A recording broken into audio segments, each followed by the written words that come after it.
सभी भाई बहनों को जय मसीह की। और मैं एक बार फिर से आप सबका स्वागत करता हूं। और आज का दिन काफी स्पेशल है क्योंकि आज के दिन आज से तकरीबन 7 साल पहले हमने इस सेवकाई को, इस मिनिस्ट्री को शुरू किया था। और सच में जब हमने इस मिनिस्ट्री को शुरू किया था तो सोचा बिल्कुल भी नहीं था, बिल्कुल भी ये उम्मीद नहीं थी कि ऐसा रिस्पॉन्स मिलेगा जैसा हमें आज तक मिला है। तो सबसे पहले तो एक बहुत ही बड़ा थैंक्स, दिल से धन्यवाद हमारे जीवित परमेश्वर को, पिता परमेश्वर का, प्रभु यीशु मसीह का, पवित्र आत्मा का। और उसकी सामर्थ्य के बिना ये जो काम हम कर रहे हैं और आगे भी करने वाले हैं, ये मुमकिन नहीं था।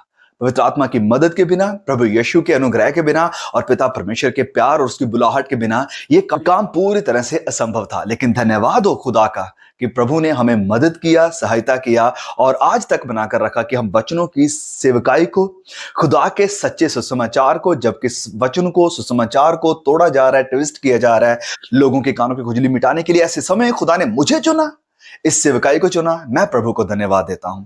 ये सच में हमारी काबिलियत बिल्कुल भी नहीं है। अगर मैं अपनी तरफ देखूं, अपने टैलेंट्स को देखूं, मेरे पास रिसोर्सेस क्या थे? कुछ भी नहीं था। लेकिन इन छोटे छोटे रिसोर्सेस को, मेरी कमजोरियों को बोलने का भी लहजा नहीं आता था। लैंग्वेज थी, वो भी एक बहुत बड़ी प्रॉब्लम थी। लेकिन फिर भी ये खुदा ही है जिसने आज तक संभाल कर रखा है और जिसने मदद की है कि मैसेज जो जरूरी है, ये खुदा का कलाम जो जरूरी है, इसे हम डिलीवर कर सकें आप सब तक, खुदा के सच्चे सुसमाचार को पहुंचा सकें आप सब तक। ये सच में प्रभु की बड़ी दया के कारण हो पाया है, उसके बड़े अनुग्रह के कारण हो पाया है। और धन्यवाद आप सभी का कि आप सभी लोगों ने वीडियोस को प्यार दिया, इन्हें देखा और इन्हें शेयर किया, मैसेज को स्वीकार किया कि यस, ये मैसेज जरूरी है। क्योंकि जैसे मैंने पहले भी कहा कि जब हमने शुरुआत करी तो बिल्कुल भी एक्सपेक्टेशन नहीं थी कि लोग इसे स्वीकार करेंगे, लोग इसे सहन कर पाएंगे। क्योंकि जो सच्चाई हम उस जमाने में लेकर आ रहे हैं, जिस जमाने में लोग कानों की खुजली मिटाने के पीछे लगे हुए हैं, सुसमाचार को तोड़ा जा रहा है, इसे मीठा कर दिया जा रहा है, इस लाइक शुगर कोटेड गॉस्पल जो लोगों के सामने रखा जा रहा है, इस समय में एक कड़वा, एक सच्चा, एक हृदयों को छेद देने वाला एक खरा उपदेश, पता नहीं कितने लोग पसंद करेंगे। ये मुझे उम्मीद नहीं थी कि इतने लोग पसंद करेंगे। लेकिन थैंक गॉड, मैं हमेशा जब भी किसी से मिलता हूं मैं यही बात कहता हूं कि मैं प्रभु का धन्यवाद करता हूं कि यस, खुदा ने एक छोटा झुंड रखा है जो अभी भी सच्चाई को चाहता है, सच्चाई को सुनना चाहता है, सच्चाई से प्यार करता है और सच्चाई पर चलना चाहता है। सो आप सबके लिए भी मैं प्रभु को धन्यवाद देता हूं। और yes, thanks to all of you, आपकी सारी सपोर्ट के लिए, आपकी प्रार्थना की सपोर्ट के लिए, आपके वीडियो को शेयर करने की सपोर्ट के लिए, आपका लोगों तक चैनल को पहुंचाने की सपोर्ट के लिए, आपकी फाइनेंशियल सपोर्ट के लिए जो आप में से बहुत सारे भाई बहनों ने करी। मैं आपका दिल से धन्यवाद देता हूं। और सच में आई लव यू लॉट। जितने भी लोग मिले इस सेवकाई के दरमियान, जितने लोगों के साथ वार्तालाप हुआ, जितने लोगों के साथ कांटेक्ट हुआ, जितने लोगों से खुदा ने मिलाया, खुदा कैसे सच्चे वचनों को चाहने वाले लोग, वचनों को प्यार करने वाले, प्रभु यीशु के रास्ते पर चलने वाले, खुदाम से यीशु ही को चाहने वाले लोग, ये उसकी बुलाहट है कि आप जैसे भाई बहनों तक उसने मिलाया, आप तक मैसेज को पहुंचाया और आपसे मुलाकात करने का, आपसे एक रिलेशन में आने का, एक भाई बहनों के रिलेशन में आने का, एक कम्युनिटी बनाने का मौका दिया। और इसी के साथ साथ जैसे कि आपको पता ही है कि हर सैटरडे हम जूम मीटिंग कर रहे हैं जिसमें हम खुदा के वचनों से सीख रहे हैं। अभी हम यूहन्ना रचित सुसमाचार उसकी स्टडी कर रहे हैं, अध्याय 12 तक पहुंचे हुए हैं। ये सब कुछ पॉसिबल हुआ पवित्र आत्मा की मदद से और आप सब भाई बहनों की सपोर्ट से। मैं धन्यवाद देता हूं। अब देखिए, हमारी जो सेवकाई थी वो थी कि सच्चाई को लोगों के सामने रखना। अब आप में से बहुत से लोगों का सवाल है कि ये चैनल का नाम कैसे पड़ा, ये सवाल आया था, तो उसका मैं आंसर करने वाला हूं। लेकिन उससे पहले ये एक बात मैं शेयर करना चाहता हूं कि जो सेवकाई हमने शुरू करी थी कि हम खुदा की भेड़ों को सच्चा खाना खिलाना चाहते हैं, भेड़ों को खिलाना चाहते हैं, उनको चाराना चाहते हैं, जो खुदा की सच्ची वाणी, जो सच्चा कलाम है, जो सच्चा मन्ना है। तो ये काम अभी मैं कह रहा हूं कि पूरा नहीं हुआ है। हाँ, हम भी अभी तक उस मुकाम तक नहीं पहुंचे हैं, उस दौड़ को अभी भी जैसे संत पौलुस कहता है कि पूरा नहीं किया है। ये दौड़ में अभी भी हम दौड़े चले जा रहे हैं। और हमारा निशाना क्या है? यस, नहीं, स्वर्ग जाना हमारा निशाना नहीं है। प्रभु यीशु जब दूसरे आगमन में आए तो उससे मिलना, ये भी हमारा निशाना नहीं है। ये भी है, लेकिन ये हमारा मेन गोल नहीं है। हमारा मेन गोल क्या है? जो वचन हमें कहता है। वचन हमें क्या कहता है? मसीह यीशु के जैसे बनना, मसीह यीशु के जैसे बनना, उसके जैसे तब्दील हो जाना। और ये दौड़ इसी में हमारी लगी हुई है, इस संसार पर रहते हुए भी और जब मसीह यीशु आएंगे उस समय भी। यही हमारा निशाना है, यही गोल है, so that we may become like Christ as he is. जैसा वो है हम वैसे उसके समान बने। और खुदा का कलाम भी हमें ये कहता है, रोमियो अध्याय 8 वचन 29, रोमियो 8:29 में लिखा है, क्योंकि जिन्हें उसने पहले से जान लिया है उन्हें पहले से ठहराया भी है कि उसके पुत्र के स्वरूप में हों, ताकि वह बहुत भाइयों में पहलौठा ठहरे। जिसे उसने चुना है, जिन लोगों को प्रभु यीशु ने चुना, पिता ने चुना, उन्हें पहले से ठहराया भी है, जान भी लिया है। अब ये है प्री डेस्टिनेशन, और बहुत सारा आज इसके ऊपर बहस है, डिबेट है प्री डेस्टिनेशन को लेकर, कि खुदा ने पहले से प्री डिस्टाइन किया कि कुछ लोग नरक में जाएंगे, कुछ लोग स्वर्ग में जाएंगे। लेकिन वचन में क्या कहता है? वचन तो असल में कुछ और ही कह रहा है। हम प्री डिस्टाइंड हैं, हम पहले से ही जान लिए गए और ठहरा दिए गए हैं। किस चीज के लिए? क्या नरक जाने के लिए, क्या स्वर्ग जाने के लिए? नहीं, ये वचन तो कुछ और कह रहा है। वचन हमें कह रहा है हम ठहराए गए हैं, पहले से ही प्रभु ने हमें जान लिया है, हमें ठहराया है। किस लिए? कि उसके पुत्र के स्वरूप में हो, ताकि वह बहुत से भाइयों में पहलौठा ठहरे। हम उसके पुत्र के स्वरूप में, यानी मसीह यीशु के जैसे बने। This is what we have been predestined to. हमारा प्री डेस्टिनेशन हुआ है, हम ठहराए गए हैं किस चीज के लिए? कि हम यीशु के जैसे बने। ये प्री डेस्टिनेशन, नरक जाना, स्वर्ग जाना, ये नहीं, मुकुट पाना नहीं, प्रभु यीशु के जैसे बनना। This is what we have been predestined. Ticket हमारी क्या है? कहां की है? प्रभु यीशु के जैसे बनने की। ये है हमारी असल टिकट, जो जो प्रभु यीशु ने जिसके लिए हमें चुना है, प्रभु यीशु ने जिसके लिए हमें ठहराया है, वो मसीह यीशु के जैसे बनना है। जैसे मैं कह रहा हूं, बहुत सारी बहस है इस टॉपिक को लेकर, इस विषय को लेकर, इस वचन को लेकर कि प्रीडिस्टाइन्ड किस लिए। वचन हमें कहता है कि हम यीशु के जैसे बनने के लिए पहले से ही चुन लिए गए हैं, पहले से ही ठहराए गए। मतलब प्रभु के दिमाग में पहले से ही था कि मेरे बच्चे, मेरे चुने हुए, मेरे बेटे मसीह यीशु के जैसे बनेंगे, और मेरा जो बेटा खुदा मसीह यीशु है, वो इन सब में पहलौठा होगा, इनका भाई, बड़ा भाई। तो अपने बड़े भाई के जैसे बनने के लिए मैं और आप, हम सब बुलाए गए हैं। हमारी टिकट यहां की है। कहां की? प्रभु यीशु के जैसे बनने की। ओके, नाउ ज्यादा वक्त नहीं लेंगे। हम, जैसे मैंने शेयर किया था कुछ दिन पहले, कि हम एक Q&A सेशन रखेंगे, और ये ऑब्वियसली पहला क्वेश्चन आंसर, सवाल जवाब का सेशन है जो हम कर रहे हैं स्पेशली आज के दिन पर। और बहुत सारे भाई बहनों के सवाल आए, कई लोगों के व्हाट्सएप के ऊपर और कई लोगों के कम्युनिटी में जब हमने शेयर किया था पोस्टर, वहां पर भी। सो एक मेन कॉमन सवाल जो मुझे लगातार मिलता है, और वो ये है कि ब्रदर याकूब, ये चैनल का नाम कैसे आया? टेल द ट्रूथ याकूब, ये नाम क्यों, ऐसे ही क्यों, यही नाम क्यों?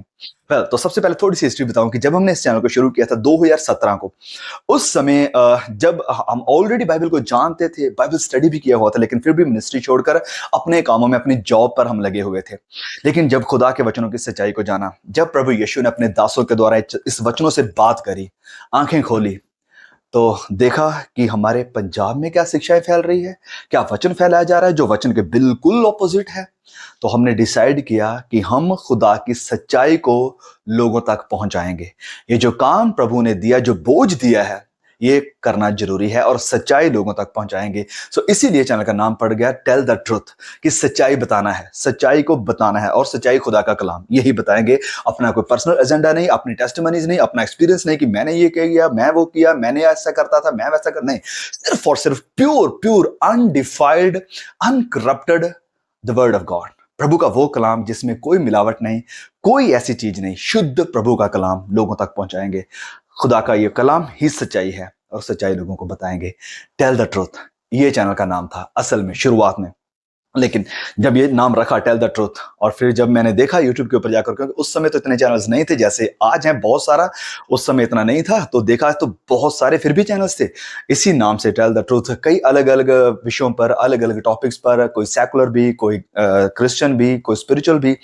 तो हमारा ये जो मैंने नाम रखा था, ये सेपरेट नहीं हो रहा था, लोगों से अलग कुछ भी नहीं था इसमें। सर्च में डाल रहे हैं, सर्च कर रहे हैं, तो सर्च में आ ही नहीं रहा है, आएगा कैसे? क्योंकि यूनिक नहीं था।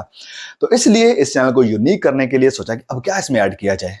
टेल द ट्रूथ, कौन ट्रूथ बताएगा, सच्चाई कौन बताएगा? मैं बताऊंगा। तो मेरा नाम क्या है? याकूब। तो चलो ये नाम डाल दिया, टेल द ट्रूथ याकूब। याकूब वचन की सच्चाई का प्रचार करो। तो यहां से इस नाम की शुरुआत हुई थी। दूसरी बात, दूसरा सवाल हमारे एक भाई ने पूछा है, हु मेड गॉड, कि ओके, अगर सृष्टि को परमेश्वर ने बनाया है तो परमेश्वर को किसने बनाया है? वेल, ये एक बड़ा ही जायज सवाल है। तो इसलिए मैंने सोचा कि क्यों ना इस सवाल का जवाब दिया जाए। ये बहुत ही जरूरी सवाल है। ये बच्चों से लेकर बड़ों तक का, और एथियस्ट तक का, और कई मसीह भाई बहन भी पूछते हैं कि परमेश्वर को किसने बनाया।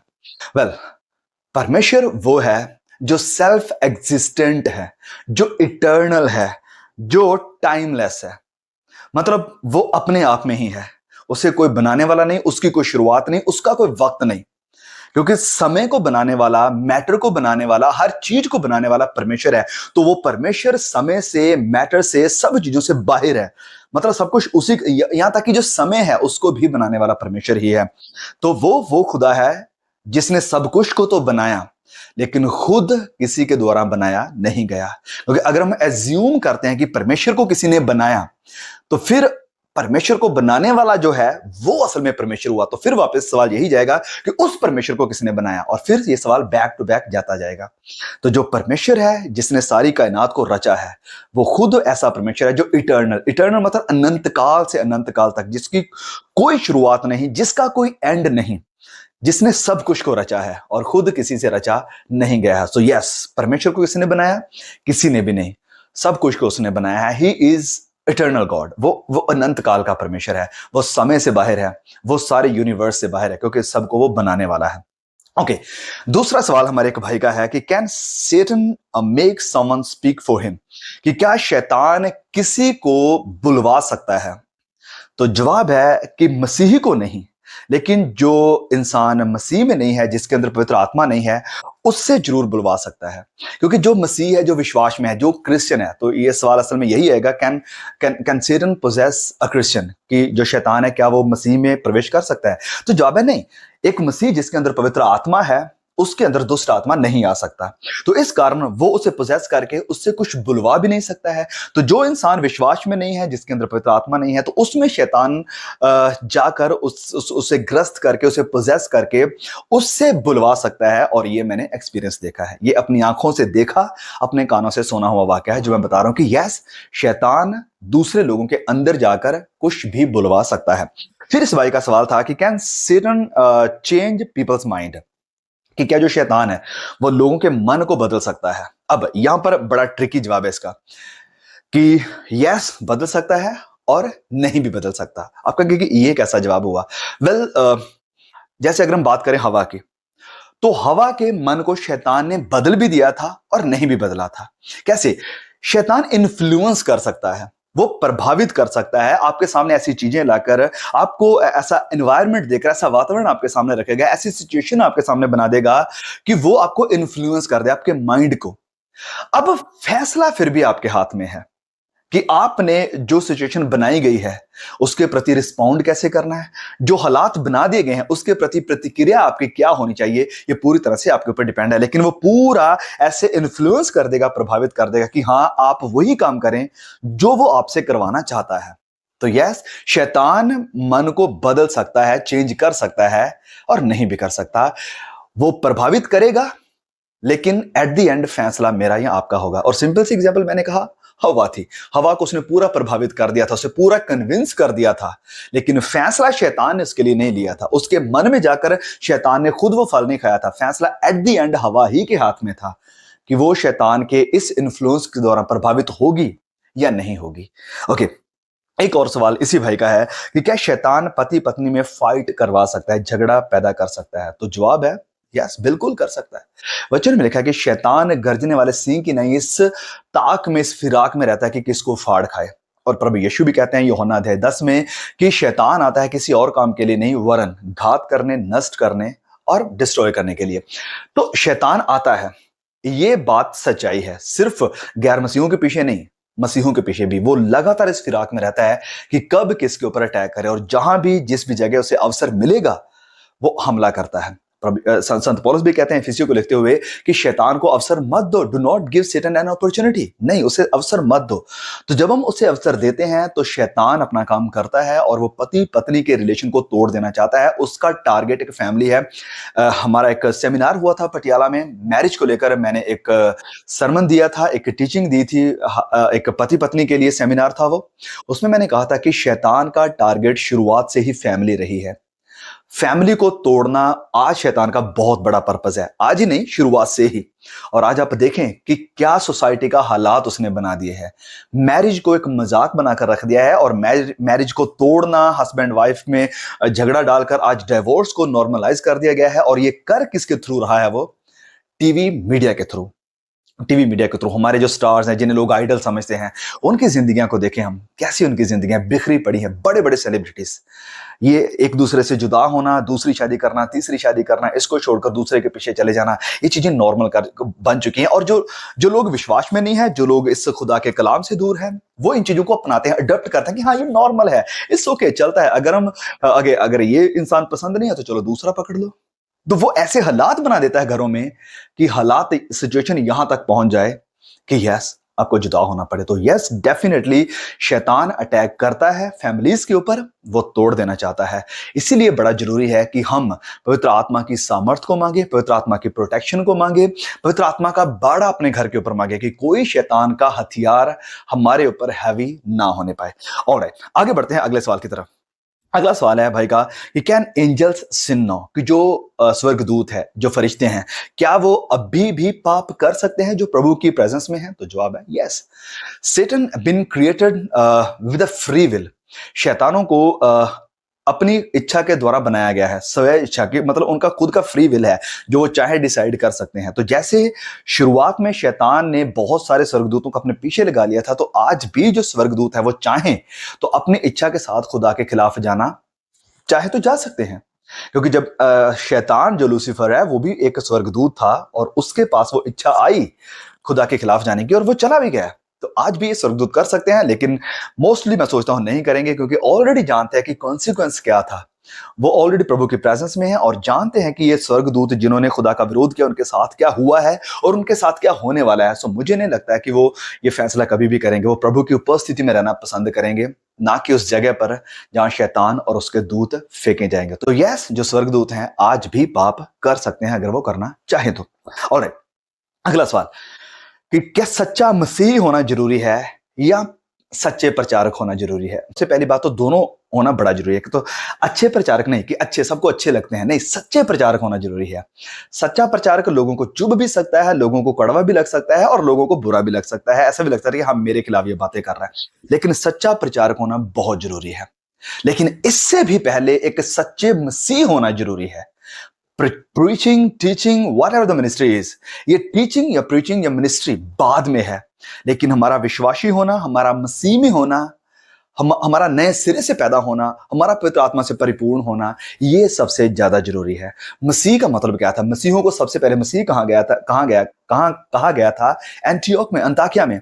और उन्हें मसीह क्यों कहा गया था? क्योंकि वो मसीह यीशु के जैसे थे, मसीह यीशु के पीछे चलने वाले थे। तो अगर मसीह यीशु के पीछे चलने वाले हैं तो हम मसीही हैं। और अगर कोई इंसान मसीह यीशु के पीछे नहीं चल रहा है, लेकिन वो बहुत अच्छा और बड़ा सच्चा प्रचारक है, तो वो मसीही नहीं है।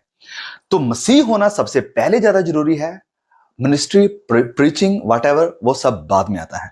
और अगला सवाल, should believers pray for sick और द स्ट्रगलिंग बिलीवर्स, कि हम जो विश्वासी भाई बहन हैं, क्या हमें दूसरे भाई बहनों के लिए, जो दूसरे विश्वासी हैं, जो बीमार हैं या स्ट्रगल कर रहे हैं, जो संघर्ष में हैं, क्या उनके लिए प्रार्थना करनी चाहिए? तो जवाब है बिल्कुल करनी चाहिए। वचन हमें कहता है कि जो कोई बीमार हो तो चर्च के जो लीडर्स हैं, एल्डर्स हैं, उनके पास जाए और उसे मसा करें और उसके लिए प्रार्थना करें, तो वो चंगा होगा। तो यस, हम विश्वासी भाई बहन बुलाए गए हैं कि हम एक दूसरे के लिए प्रार्थना करें, एक दूसरे की सुधि लें और एक दूसरे का सहारा बने। ये जरूरत है हमारी। ओके, अगला सवाल, how to know if it is God's voice और इट्स माई ऑन, कि कैसे जाने कि जो आवाज मुझे आ रही है ये परमेश्वर की आवाज है या मेरे अपने ख्यालात हैं या मेरी अपनी आवाज है? वेल, तो हम कैसे जान पाएंगे? तो सिंपल सा जवाब है, by continuously listening to God's voice. जब हम लगातार परमेश्वर की आवाज को सुनते हैं, तो बड़ा आसान हो जाएगा हमारे लिए परमेश्वर की आवाज को पहचानना। और परमेश्वर की आवाज ये खुदा का वचन है, उसका कलाम ये है। एक दिन की बात है, आज से कुछ दिन पहले ही मैंने, हमारा एक दोस्त है, उसको मैंने कॉल किया बड़े लंबे समय के बाद। वो दोस्त भी मतलब हमारे YouTube के ऊपर सुनने वाले ही हमारे एक सब्सक्राइबर थे। काफी लंबे समय पहले उनसे बात हुई थी, तो बाद में काफी समय से बात नहीं हुई थी, कम से कम 1.5-2 साल हो चुके थे। तो मैंने उनको कॉल किया और उनके पास मेरा नंबर भी सेव नहीं था और मेरे पास था नंबर। मैंने जब उनको कॉल किया तो मैंने उन्हें कहा, पहचाना कौन? तो जैसे मैंने बोला उन्होंने पहचान लिया कि भाई इस आवाज को मैं कैसे नहीं पहचान सकता हूं। मतलब लगातार सुनते रहते हैं आपको, सुनते थे तो कैसे नहीं पहचान सकते हो, सुना है लगातार आपको। तो कहने का मतलब कि जब आप लगातार एक आवाज को सुनते हैं तो उस आवाज को पहचानना आपके लिए बड़ा इजी हो जाता है। और लगातार जब आप प्रभु यीशु की आवाज को इन वचनों से सुनते हैं, इस कलाम से, इस बाइबल से, तो बड़ा इजी हो जाएगा आपके लिए डिसाइड करना कि ये आवाज परमेश्वर की तरफ से आ रही है या ये शैतान की तरफ से है या मेरे ये अपने ख्यालात हैं। ऑलराइट, एक और सवाल है फीमेल पास्टर्स को लेकर, और ये एक बड़ा ही हॉट इशू है, मुझे पता है, और इसके ऊपर पहले भी हमने 2-3 वीडियोस अपलोड किए हमारे चैनल के ऊपर। और अगर आप डिटेल में जानना चाहते हैं इस टॉपिक को, प्लीज जाएं हमारे चैनल के ऊपर और आपको इस टॉपिक पर वीडियोस मिल जाएंगे कि क्या औरतें प्रचार कर सकती हैं, पास्टर्स बन सकती हैं। Well, according to the Bible जब हम वचन को पढ़ते हैं, खोले मेरे साथ, पहला तिमोथियस अध्याय 2 वचन 11 और 13 में यूं लिखा है कि स्त्री को चुपचाप पूरी अधीनता से सीखना चाहिए, क्योंकि आदम पहले, उसके बाद हवा बनाई गई थी। According to the Bible, the office of pastor is not for the women. जो पास्टर का ऑफिस है, पास्टर की रिस्पॉन्सिबिलिटी है, वो औरतों के लिए नहीं है। आप कहेंगे कि वेल, तो आज तो बहुत सारी औरतें पास्टर्स बन चुकी हैं। हाँ, बन चुकी हैं, डेफिनेटली बन चुकी हैं, लेकिन इसका मतलब ये नहीं है कि वो सही है और बाइबल गलत है। इसका मतलब ये नहीं है कि अब ये नॉर्मल हो चुका है, अब ये ओके है। अगर कोई पास्टर बन गई है औरत, तो इसका मतलब ये नहीं कि ओके है। वचनों में क्या कहता है कि नहीं, ये अथॉरिटी, ये ऑफिस विमेन के लिए, बहनों के लिए नहीं है। और कई लोग इसके लिए बड़े बड़े रीजंस देते हैं। वेल, उस समय जो एफेसस का चर्च था, क्योंकि ये खत एफेसस के कलीसिया को लिखा जा रहा है, तिमोथियस वहां पर था। एफेसस में अर्तिमास एक देवी थी, उसके कारण ये बोला गया। औरतों की उस समय इतनी स्टडी नहीं हुआ करती थी, इस कारण ये कहा गया। नहीं, ये कोई भी रीजन संत पौलुस ने नहीं दिए औरत के पास्टर ना बनने के लिए। ये रीजन पौलुस ने नहीं दिया। पौलुस ने जो रीजन दिया, हमें उसके ऊपर एक नया रीजन रखने की जरूरत नहीं है। हमें सब्स्टिट्यूट रीजन की जरूरत नहीं है कि नहीं, इसकी जगह ये रीजन रखकर देखो। जो रीजन संत पौलुस ने हमें दिया, why don't we accept that? हम उस रीजन को क्यों नहीं एक्सेप्ट करते हैं? सो सिंपल सी मैं बात कहूं, ये कॉन्टेक्सचुअल इशू नहीं है। क्या उस वक्त के कॉन्टेक्स्ट की ये बात हो रही थी? ये कॉन्टेक्सुअल इशू भी नहीं था। फिर ये उस वक्त की एजुकेशनल इशू भी नहीं था कि एजुकेशन नहीं थी औरतों की। नहीं, वो रीजन संत पौलुस ने नहीं दिया, वचन ने नहीं दिया। वचन ने हमें क्या रीजन दिया है? वो रीजन थियोलॉजिकल है। और वो थियोलॉजिकल रीजन संत पौलुस हमें क्या देते हैं वचन 13 में, कि आदम पहले रचा गया था और हवा बाद में। आदम को पहले बनाया था, इस ऑर्डर, ये ऑर्डर में है। ऑर्डर क्या है? आदम पहले है, हवा बाद में है। और फिर वो आगे कहता है कि हवा ने पाप किया था पहले, आदम ने नहीं किया था। तो ये थियोलॉजिकल ऑर्डर है, जिसके कारण संत पौलुस ने बताया है वचन में पवित्र आत्मा से प्रेरित होकर कि no, this office is not for the women. तो प्लीज हमें चाहिए कि हम अपने ख्यालात को साइड करके प्रभु के वचन को अहमियत दें। ओके, अगला सवाल है कि बाहर रहते हैं तो टाइथ कहां पर दें? ये हमारे एक सिस्टर ने सवाल किया था कि हम बाहर विदेश में काम करते हैं, जॉब करते हैं, जो भी, तो हम एक यहाँ पर भी लोकल चर्च है, वहां पर भी जाते हैं, और एक हमारा पीछे इंडिया में जो चर्च है वहां पर भी है। तो हम इन दोनों में से किसको टाइथ दें? वेल, तो सबसे पहले मैं कहूंगा कि प्रायोरिटी आपकी है उस जगह पर टाइथ देना जहां आप जा रहे हैं। जिस घर में आपको खाना मिल रहा है, आपको उस घर को देना जरूरी है, उस घर को भरना जरूरी है जहां से आप खा रहे हो, जहां से आपको डाइट मिल रही है। सबसे पहले प्रायोरिटी वहां आपकी है। अब रही बात, अगर आपके गांव में या जहां से भी आप हैं, वहां पर अगर आपके चर्च की कोई जरूरत है, कोई ऐसा काम आ गया वहां पर कि ओके, वो लोग कह रहे हैं कि आपको कुछ दें उनकी सपोर्ट के लिए, तो डेफिनेटली आप दे सकते हैं उन्हें, उनकी सपोर्ट करें। लेकिन सबसे पहले मैं कहता हूं, टाइथ है वहां आपका, जो भी दान दशमांश देना चाहते हैं, वो चाहे टाइथ है या कोई भी है, वो आपका सबसे पहले हक उसी जगह पर बनता है जहां से आपको डाइट मिल रही है, जहां से आपको स्पिरिचुअल फूड मिल रहा है। संत पौलुस भी कहते हैं तो वहां पर देना जरूरी है। ओके, तो एक और सवाल हमारे भाई का है, यूहन्ना अध्याय 21 और उसके वचन 21 से लेकर 24 तक में ये पैसेज है, और मैं इसे पढ़ता हूं फिर सवाल करते हैं। 21 में लिखा है, उसे देखकर पतरस ने कहा, ये उसे कौन? यूहन्ना को, यूहन्ना जिससे प्रभु यीशु प्यार करते थे। पतरस ने उसे देखकर यीशु से कहा कि हे प्रभु, इसका क्या हाल होगा? मतलब यहां पर प्रभु यीशु ने बात करी थी पतरस की कि उसके साथ क्या होने वाला है, वो कैसी मृत्यु मरेगा। तो पतरस ने जब अपने बारे में सुना, तो उसने यूहन्ना की तरफ मुड़ा और कहा कि इसका क्या होगा, क्या ये कैसे मरेगा, इसके बारे में क्या प्रभु? तो प्रभु यीशु ने जवाब दिया, यीशु ने उससे उत्तर दिया कि यदि मैं चाहूं कि वह मेरे आने तक ठहरा रहे, तो तुझे इससे क्या? तू मेरे पीछे हो ले। इसलिए भाइयों में ये बात फैल गई कि वह चेला नहीं मरेगा, तो भी यीशु ने उससे ये नहीं कहा कि वह ना मरेगा, परंतु ये कि यदि मैं चाहूं कि वह मेरे आने तक ठहरा रहे तो तुझे इससे क्या। अब भाई का सवाल था कि कुछ लोगों का ये मानना है कि यूहन्ना को बड़ी मारने की कोशिश करी गई, उसे उबलते हुए तेल में डाल दिया गया, उसे पतमस टापू पर डाल दिया गया और भी कई तरीके से उसके ऊपर अत्याचार हुए, लेकिन वो मरा नहीं। तो इस कारण भाइयों में ये विश्वास था, चर्चेस में ये विश्वास था कि यूहन्ना मरा ही नहीं है। वो कहाँ गया हमें कुछ नहीं पता। तो क्या इसका मतलब यही है? तो जवाब है नहीं। ये वचन क्लियरली हमें बता रहा है। मुझे नहीं पता कि हम कैसे इस वचन को गलत समझ सकते हैं जब वचन क्लियरली हमें बता रहा है। यूहन्ना के बारे में पतरस पूछ रहा है कि प्रभु यीशु इसका क्या होगा। तो प्रभु यीशु ने कहा कि अगर मैं चाहूं, अगर मेरी मर्जी हुई, अगर मैं चाहूं तो ये नहीं मरेगा, मेरे आने तक जिंदा रहेगा, जब तक मैं दोबारा लौटकर वापस ना आऊं। तो वचन में आगे लिखा है कि भाइयों में ये बात फैल गई, भाइयों में ये बात फैल गई कि वह चेला नहीं मरेगा। लोगों में ये बात फैल गई कि ओके, प्रभु यीशु ने कहा कि यदि मैं चाहूं तो वह नहीं मरेगा, लेकिन प्रभु यीशु ने ऐसा नहीं कहा था कि ये नहीं मरेगा। प्रभु यीशु ने कहा कि मैं यदि मैं चाहूं तो, लेकिन ये बात फैल गई कि वो नहीं मरेगा। फिर आगे वचन ने क्लियर भी कह दिया है, तो भी यीशु ने उससे ये नहीं कहा, प्रभु यीशु ने उससे ये नहीं कहा कि वह नहीं मरेगा। ये क्लियर है, प्रभु यीशु ने ये नहीं कहा था कि वो नहीं मरेगा। कहा क्या था? परंतु ये कि यदि मैं चाहूं कि वह मेरे आने तक ठहरा रहे तो तुझे इससे क्या, तुझे इस नन ऑफ योर बिजनेस, तुझे क्या इससे। अगर मैं चाहूं कि वह मेरे आने तक जिंदा रहे तो इससे तुझे कोई बात नहीं होनी चाहिए। तुझे अपनी मिनिस्ट्री है, अपना काम है, उसके ऊपर ध्यान दो। इसके साथ क्या होगा वो टोटली पूरी तरह से मेरे ऊपर डिपेंड करता है। ओके, तो अगला सवाल है, ये हमारी एक बहन है पाकिस्तान से, उनका सवाल था दूसरा क्रंथियो अध्याय 7 और उसके वचन 1 से। दूसरा क्रंथियो 7 का 1 में लिखा है, cleanse ourselves from the physical and spiritual filth, कि आइए हम अपने आप को सारी शारीरिक और आत्मिक अशुद्धता से साफ करें, पाक करें। नो, दो तरह की क्लेंसिंग यानी सफाई है, क्लीनिंग है जो होती है। एक तो सबसे पहले परमेश्वर करते हैं, और वो परमेश्वर जिस क्लीनिंग को करते हैं उसे हम नहीं कर सकते। जैसे हमारे पास्ट के, अतीत के सारे गुनाह, सारे पाप, उसका हम कुछ नहीं कर सकते। उद्धार को पाना, उसका हम कुछ नहीं कर सकते। वो काम प्रभु यीशु हमारे लिए करते हैं क्रूस के ऊपर जाकर, पवित्र आत्मा को भेजकर। दूसरी क्लीनिंग है जो हमें खुद करनी पड़ती है, हमें खुद करनी होती है। जैसे फॉर एग्जांपल, अगर मैं लगातार दारू पी रहा हूं, अगर मैं लगातार सिगरेट पी रहा हूं, अगर लगातार मैं किसी गलत एक्टिविटीज का हिस्सा बन रहा हूं, तो इसमें परमेश्वर क्या करेंगे? कुछ नहीं कर पाएंगे।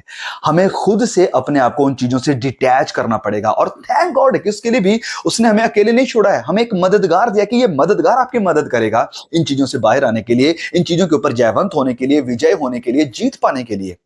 तो यस, एक क्लेंसिंग है जो पवित्र आत्मा करता है, परमेश्वर करते हैं। एक क्लेंसिंग है जो हमें करनी है अपने आप को डिटैच करके। अगर हम लगातार उस संगति का हिस्सा बन रहे हैं जहां पर गंदगी हो रही है, गंदी बातें हो रही है, गंदे झूठ बोले जा रहे हैं, गलत तरह की एक्टिविटीज हो रही हैं, तो फिर पवित्र आत्मा नहीं कर पाएगा कुछ भी। हमें अपने आप को डिटैच करना पड़ेगा, अपने आप को उन चीजों से रोकना पड़ेगा, उस संगति का हिस्सा बनना पड़ेगा जहां पर धार्मिकता की, पवित्रता की, पाकीज़गी की, पाक होने की बातें होती हैं।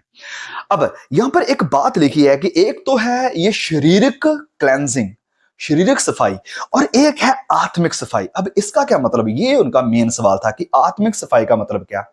वेल, जब हम सुसमाचारों में पढ़ते हैं, प्रभु यीशु का सामना जब हुआ चुंगी लेने वालों के साथ, प्रभु यीशु ने बुलाया, वो तुरंत तौबा करते थे।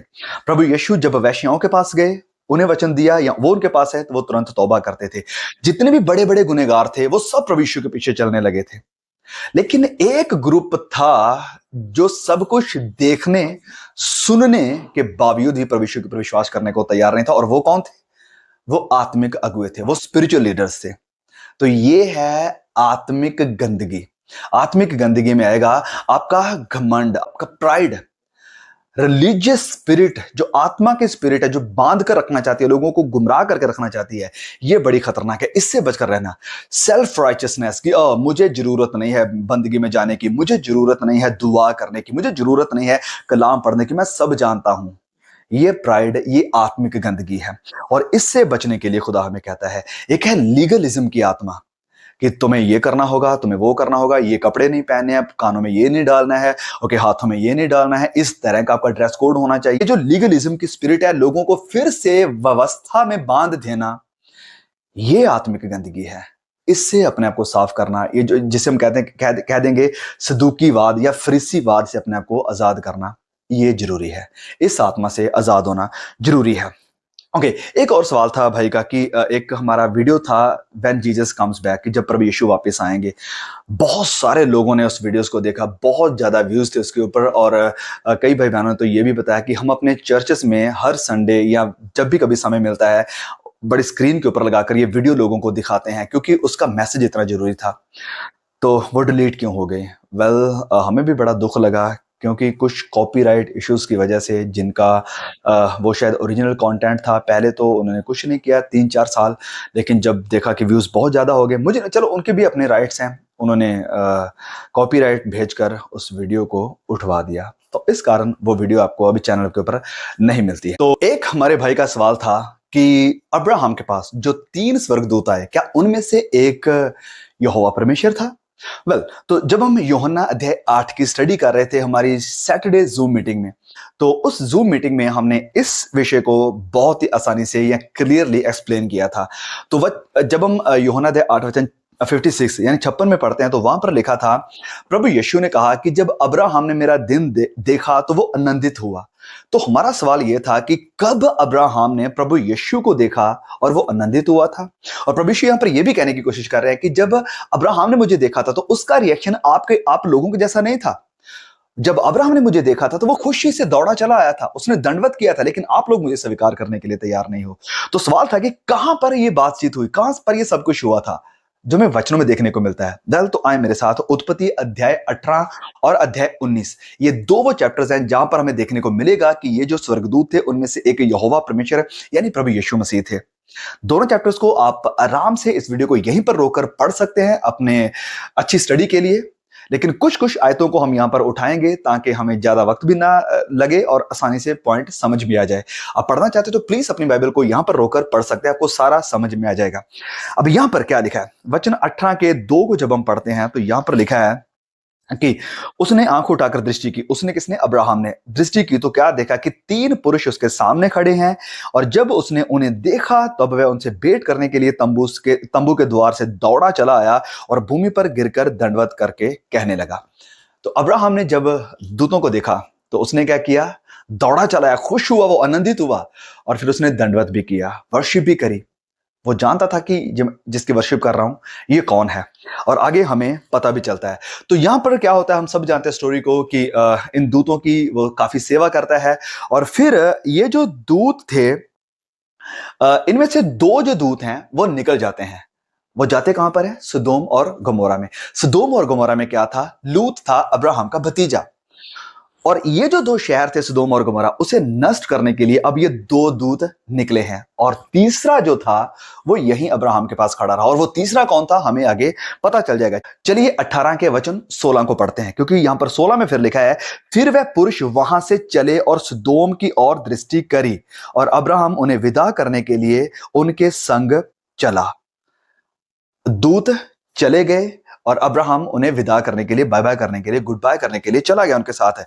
लेकिन ध्यान दें, वचन 17 में आगे लिखा है, तब यहोवा ने कहा, ये जो मैं कहता हूं उसे क्या अब्राहम से छिपा रखूं? अब्राहम से तो निश्चय एक बड़ी और सामर्थी जाति उपजेगी, और पृथ्वी की सारी जातियां उसके द्वारा आशीषित पाएंगी, क्योंकि मैं जानता हूं कि वह अपने पुत्रों और परिवार को जो उसके पीछे रह जाएंगे आज्ञा देगा कि यहोवा के मार्ग में अटल बने रहें और धर्म और न्याय करते रहें, ताकि जो कुछ यहोवा ने अब्राहम के विषय में कहा है उसे पूरा करे।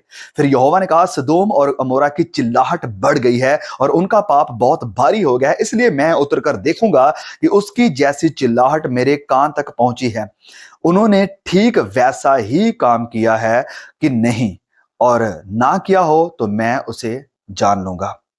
वचन 22 में फिर लिखा है, तब वह पुरुष वहां से मुड़ के सदोम की ओर जाने लगे। वह पुरुष वहां से मुड़कर सदोम की ओर जाने लगे। कौन? वो 2 पुरुष वहां से जाने लगे। तब अब्राहम यहोवा के आगे खड़ा रहा। अब्राहम यहोवा के आगे खड़ा रहा, बाकी 2 पुरुष जाने लगे। आप कहेंगे कि 2 पुरुष कहां जाने लगे? ये कौन थे 2 पुरुष? क्या लिखा है यहां पर? तो यस, जब आप आगे अगला जो चैप्टर है यानी 19 से उसके 2 को पढ़ेंगे तो वहां पर लिखा है, तो सांझ को वह 2 दूत सांझ को यानी शाम के समय में दो दूत वह लिखा है, वह मतलब कौन से, वही जो अभी अब्राहम के घर से आए थे।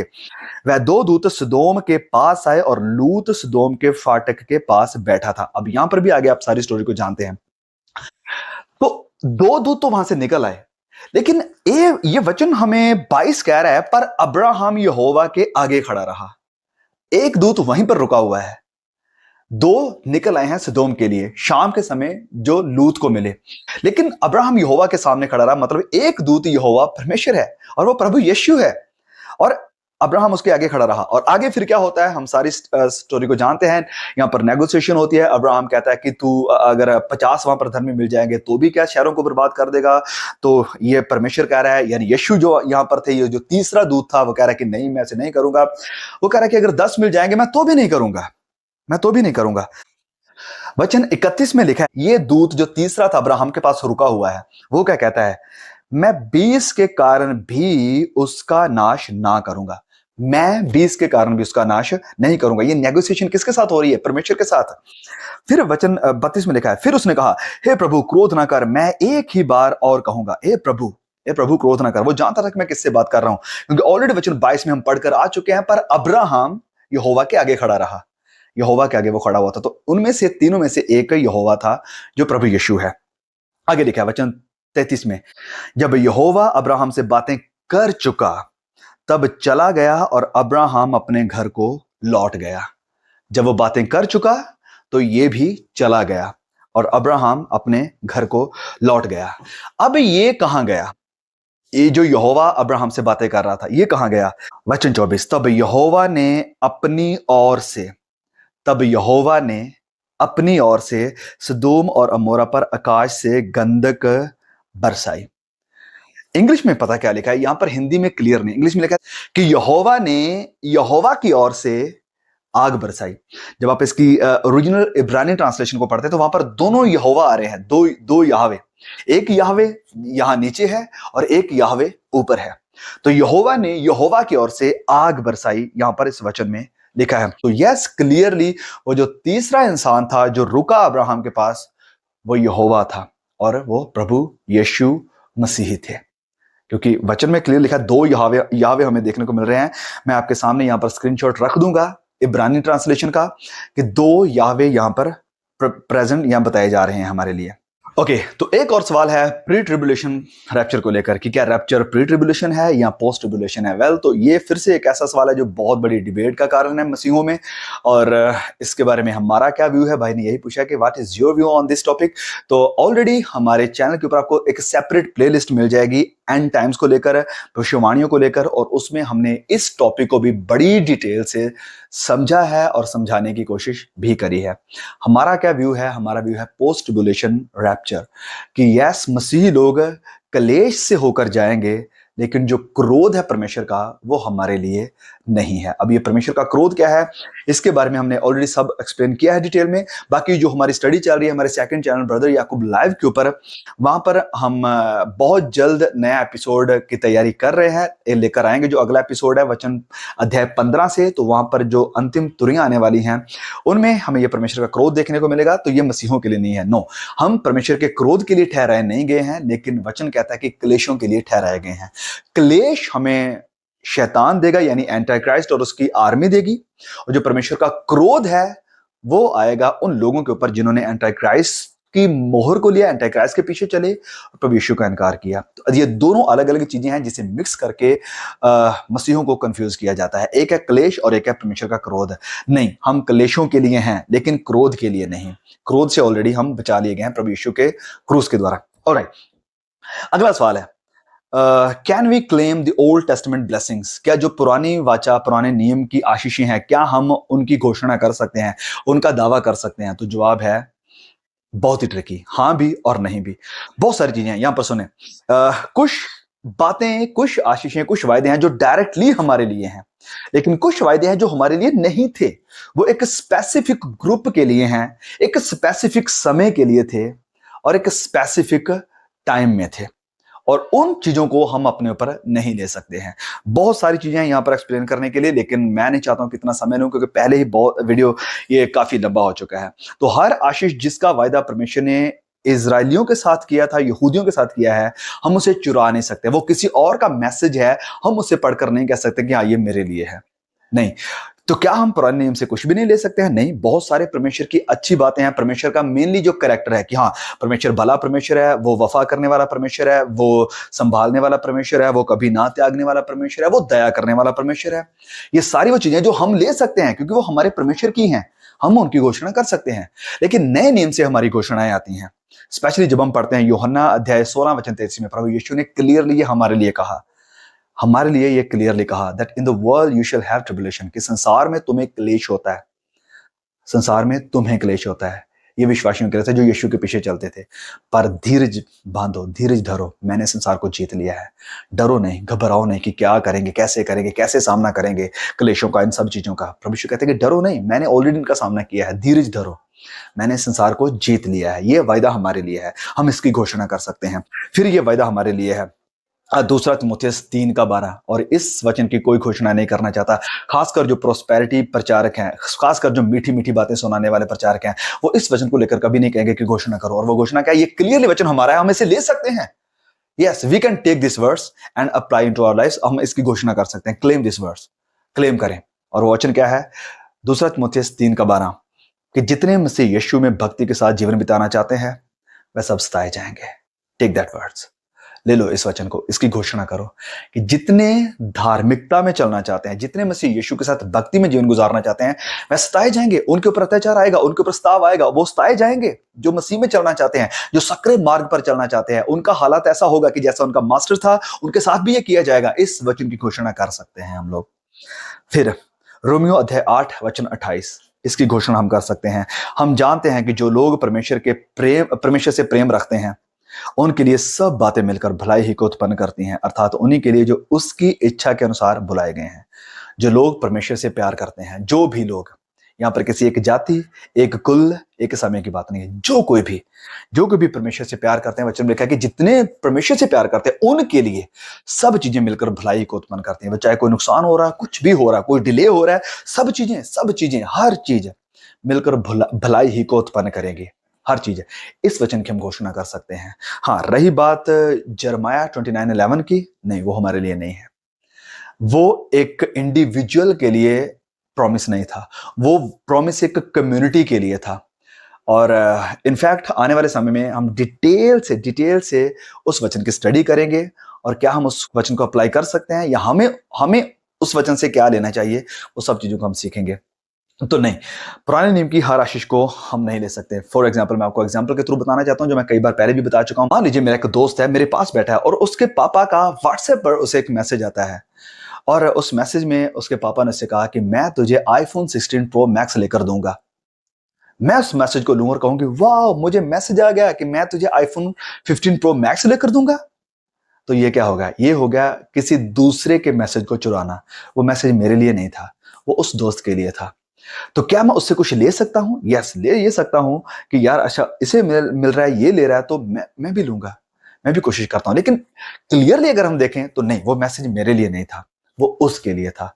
तो हम दूसरे के मैसेज को चुराना बंद करें तो ये शायद हमारे लिए सही होगा। अब ये एक बहुत बड़ा टॉपिक है, मुझे पता है कि मैं एक ही इतने छोटे से समय में इस पूरे को एक्सप्लेन नहीं कर सकता हूं। डेफिनेटली इन फ्यूचर हम इसे डिटेल में समझेंगे कि फिर तो इस हिसाब से हमें पूरी बाइबल नहीं पढ़नी चाहिए, सब हमारे लिए नहीं है। जैसे मैंने कुछ वचन आपके सामने रखे हैं, बहुत सारे हैं, कुछ रखे हैं कि हाँ इनको हम ले सकते हैं, हमारे लिए। ऐसे बहुत सारे और भी हैं, पुराने नियम में भी है, नए नियम में भी है। लेकिन हर आशीष हमें ध्यान में रखना ये जरूरी है, सबसे ज्यादा जरूरी, कि वो वचन, वो बात, वो वायदा किस लोगों के साथ किया गया था, किस कंडीशन में किया गया था, किन हालातों में किया गया था, और किस समय में किया गया था। और क्या वो इंडिविजुअल प्रॉमिस है, या क्या वो एक कम्युनिटी के प्रति प्रॉमिस था। ऑलराइट, एक और सवाल जो कि मैं समझता हूं ये भी एक बहुत ही कंट्रोवर्शियल सवाल है, और वो ये है कि can we lose our salvation, कि क्या हम उद्धार को खो सकते हैं। वेल, फिर से इसके ऊपर भी हमने ऑलरेडी एक डिटेल में वीडियो बनाया हुआ था, लेकिन मैं समझता हूं कि इसका जवाब देना भी जरूरी है। किसी ने मुझसे पूछा कि क्या हम इस अपने उद्धार को, साल्वेशन को खो सकते हैं। एक बड़ी मशहूर डॉक्ट्रीन है जिसके सिखाने वाले भी बहुत मशहूर लोग हैं, और वो बहुत सारे वचन भी आपको दे देंगे अपने पॉइंट को प्रूव करने के लिए। लेकिन मुझे लगता है बिब्लिकली कि नहीं, वो डॉक्ट्रिन गलत है, वो डॉक्ट्रिन गलत है, क्योंकि शैतान भी अपने पॉइंट को प्रूव करने के लिए प्रभु यीशु के सामने वचनों को अगर रख सकता है, तो कोई भी अपने पॉइंट को प्रूव करने के लिए वचनों को रख सकता है। लेकिन क्लियरली वचनों में क्या कहता है, हमें यह जानना जरूरी है। जब मैं पढ़ता हूं इब्रानियों अध्याय 3 वचन 14, सो प्लीज खोलें मेरे साथ। ये वचन एकमात्र अकेला वचन ही काफी है इस शिक्षा को रद्द करने के लिए कि हमारा उद्धार खोया जा सकता है या नहीं खो सकते। 3:14 में लिखा है कि क्योंकि हम मसीह के भागीदार हुए हैं। हम मसीह के भागीदार हुए हैं मतलब मसीह में साथ हमारी फेलोशिप है। हम जो आशीषें आत्मिक उनके साथ हिस्सेदार बने हैं। लेकिन कंडीशन क्या है, आगे वचन में लिखा है, यदि अगर हम अपने प्रथम भरोसे पर अनंत तक दृढ़ता से स्थिर रहे। हम भागीदार हुए हैं। यस, हमारे पास वायदा है उद्धार का, साल्वेशन का, आत्मिक आशीषों का। लेकिन तभी ये वचन कहता है अगर हम अंत तक थामे रहेंगे, if we hold fast till the end, अगर हम अंत तक बने रहेंगे इस दौड़ में। अगर हम इस दौड़ को रास्ते में छोड़ देते हैं, भाग जाते हैं, तो नहीं, वो वायदा, वो मुकुट हमारे लिए नहीं है। ये वचन क्लियरली एक ही वचन में कह रहा हूं कि काफी है। फिर भी हम बहुत सारे वचन हैं हमें जो इस चीज के लिए सजेस्ट करते हैं। जैसे हम पढ़ते हैं रेवलेशन, प्रकाशित वाक्य अध्याय 3:16 में, वहां पर जो चर्च है, प्रभु यीशु ने उससे कहा कि अगर तू ऐसे ही रहेगा, गुनगुना रहेगा, ना ठंडा ना गर्म, तो मैं तुझे अपने मुंह से उगल दूंगा। I will spit you out of my mouth, I will vomit you out of my mouth. मतलब एक समय तू मुंह में था, मतलब मेरे साथ था, मेरे साथ फेलोशिप में था, लेकिन अगर ऐसे ही चलता रहेगा, गुनगुना चलता रहेगा, ना इधर ना उधर, तो मैं निकाल दूंगा। I will take you out. और फिर वचन में यह भी हमें देखने को मिलता है कि मैं तेरा नाम जीवन की पुस्तक से हटा दूंगा।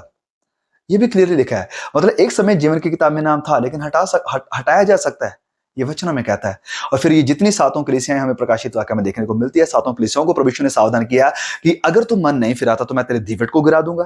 अगर तुम मन फिराएगा तो ऐसा होगा, यदि तुम मन नहीं फिराएगा तो ऐसा होगा। प्रभु ने सावधान किया लगातार मन फिराने के लिए कलीसियाओं को कहा कि तुम ठंडे चल रहे हो, तुम्हारा प्यार ठंडा हो रहा है, तुम ऐसे चल रहे हो, मन फिराओ। अगर मन नहीं फिराते तो तुम्हारा दीवट गिरा दिया जाएगा।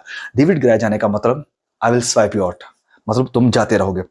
फिर प्रभु यीशु ने यूहन्ना अध्याय 15 में एक क्लियर एग्जांपल दी है हमें कि एक दाखरस है और डाली है। प्रभु यीशु ने कहा कि यदि तुम मुझ में बने रहते हो, तुम मुझ में बने रहो, और अगर फल नहीं लाते तो काट डाले जाओगे।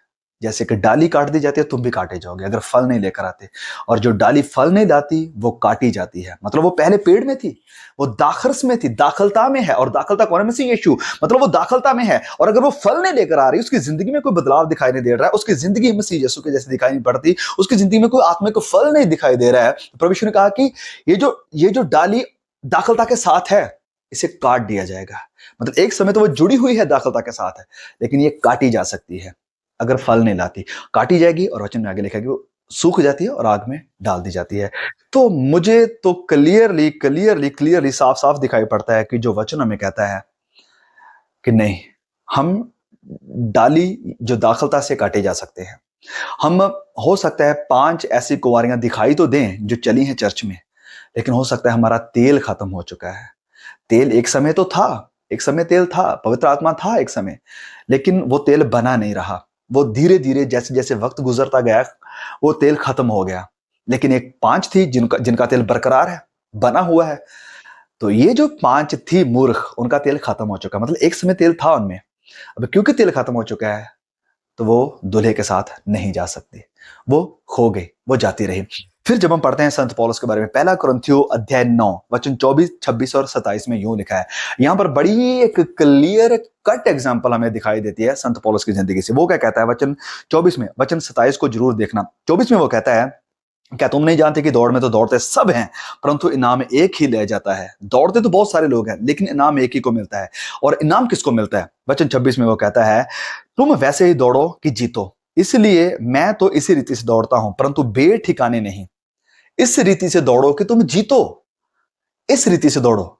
जब तुम आए हो चर्च में, ऐसी जिंदगी गुजारो। जब तुम्हें विश्वास में आए हो, ऐसी जिंदगी गुजारो कि तुम जीत जाओ। ऐसा नहीं कि रास्ते में रह जाओ। वो कहता है कि मैं बेठिकाने नहीं दौड़ता हूं, मैं डिसिप्लिन में दौड़ता हूं, डिसिप्लिन में जिंदगी गुजारता हूं, वचनों के अकॉर्डिंग चल रहा हूं।